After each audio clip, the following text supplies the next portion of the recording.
On their long journey into Europe, a moment of prayer. It's the feast of sacrifice, the end of the annual Hajj. But theirs is a very different kind of pilgrimage. The next stage, a train north to Serbia and beyond. And all the while, late into the Brussels night, European leaders scratched their heads and wondered how on earth to stop this human tide. For all their differences, they did agree on several steps. In Greece and Italy, where the refugees and other migrants come ashore, special reception centres will be set up by the end of November. Both countries will be offered more help to identify and fingerprint new arrivals. There'll be more than £700 million to help look after millions of refugees living in Jordan, Lebanon and Turkey. The UN and World Food Programme have been pleading for money for years.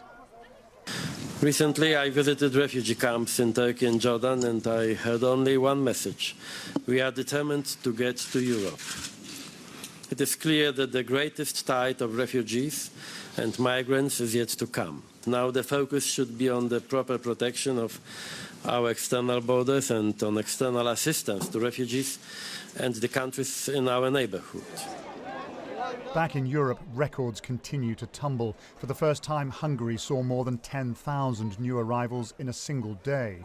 The country's right-wing Prime Minister saying Europe will remain undefended as long as Greece is unable to secure its borders.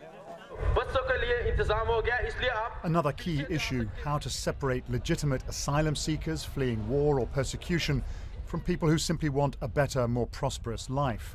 EU leaders agree that economic migrants should be sent home and say the process should be more efficient. The German government supports the European Commission's proposals. This means this is a first step, but we are still far from where we need to be. What we need is the effective repatriation of those people who are not entitled to protection in the European Union.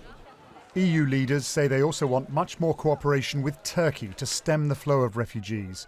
Around 2,000 Syrians who've spent days camped out near the Greek border are now being bussed elsewhere, a sign that Turkey may now be clamping down. Paul Adams, BBC News.